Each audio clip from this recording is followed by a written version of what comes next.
Welcome to the Wearable Learning Cloud Platform tutorial series. In this video, we will discuss editing an existing game using the Game Editor mode.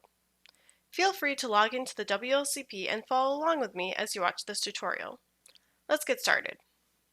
After logging into the WLCP, select Game Editor as the mode. In the Game Editor, we'll click the Load button to open up a game that already exists. The game I'll be editing is called Demo Game 1 Player, so I'll select that from the drop-down and click OK. And now we can see the game. First, let's talk about a couple options. If you go to the Game Options button in the top menu bar, we can see we have the ability to copy, rename, and delete the game. The Copy button is very helpful because while you cannot edit games that you did not create, you can make your own copy of a game and edit that. Even though I own this game, I'll make a copy by clicking Copy Game. And now I'll name it Demo Game Copy and click Copy Game. Now we can see that my copy of the game is loaded. We also have the options to rename and delete our games, but I don't need to do any of those options right now. Now, one edit I want to make to the game is adding a hint on question 1. I want my players to be able to request a hint if they get stuck. First, I'm going to edit Q1, so I'll double-click to open the state editor. And in the display box, I'll delete the red option. Then I'm going to add a line down here that says, press red for hint, and I'll save that. Now red is currently going to the wrong state, so I'll open up this transition and remove red.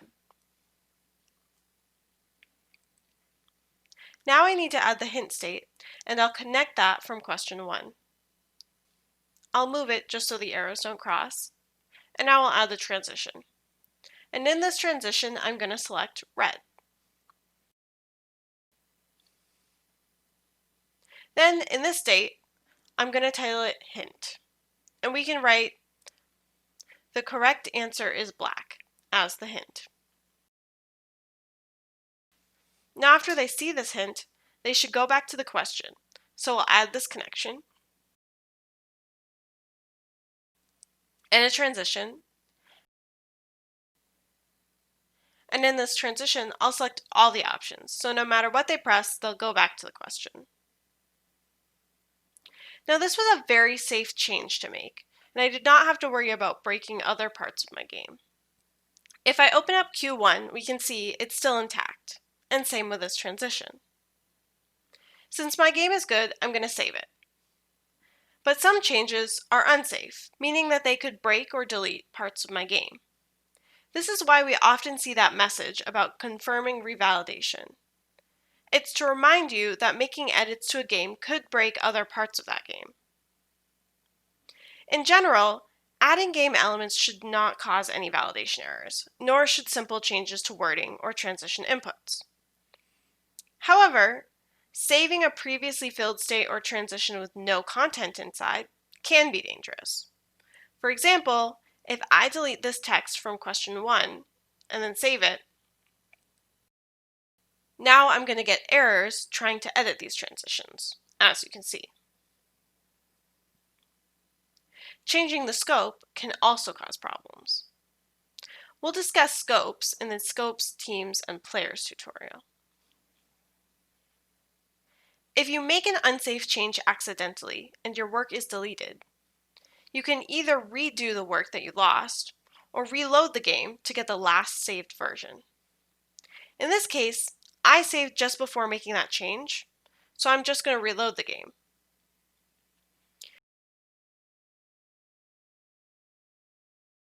And now I can see that there's content in question 1, and I'm back to my working version.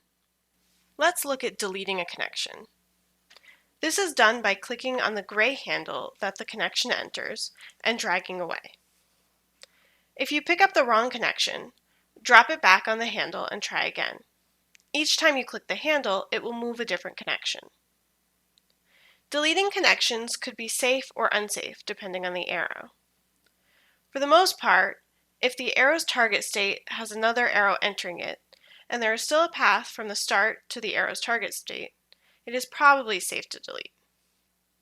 So here, the Q3 state has two connections entering it. So when I delete this connection, I can open up Q3 and see that hasn't been broken. We can also see that it still has a path from the start. But when I delete the connection from Q3 to the end state, end no longer has a path from the start.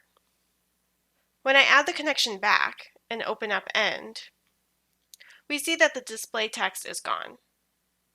This isn't something I want to do, so I'm going to reload the game to get back to a working copy.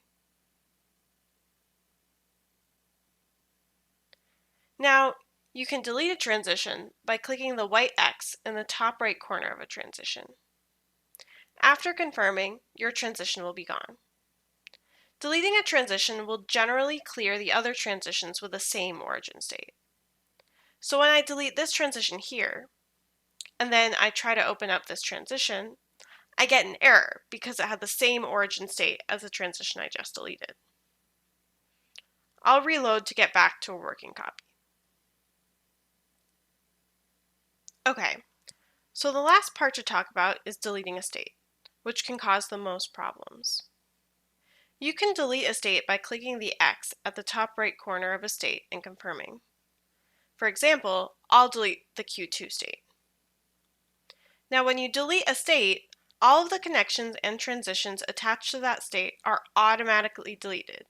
And since the transition to the deleted state was deleted, any transitions with the same origin state as the deleted state are also cleared. So if I open up this transition, I can see that it's empty. Let me fill it in real quick with just something random. The content in all the states below the deleted state is also wiped out. So if we look at this Q3 state, we can see even though we filled in the transition above, the state is empty. The only real safe place to remove a state is if it's at the bottom with no connections leaving it. Deleting elements from a game can be very troublesome and can delete other work. Therefore, we recommend following these tips. First, sketch out your game on paper before programming it in the game editor. This will help reduce the amount of editing you have to do. Second, build your game from top to bottom or left to right. Third, fill in the states and transitions as you create them.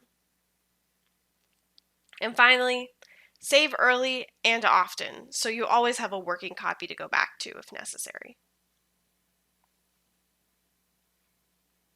Following these tips could help you avoid making edits that could cause a loss of work. This tutorial described how to edit a game and all the potential problems you may encounter. Now you can try it out for yourself or watch another tutorial to learn more about using the WLCP.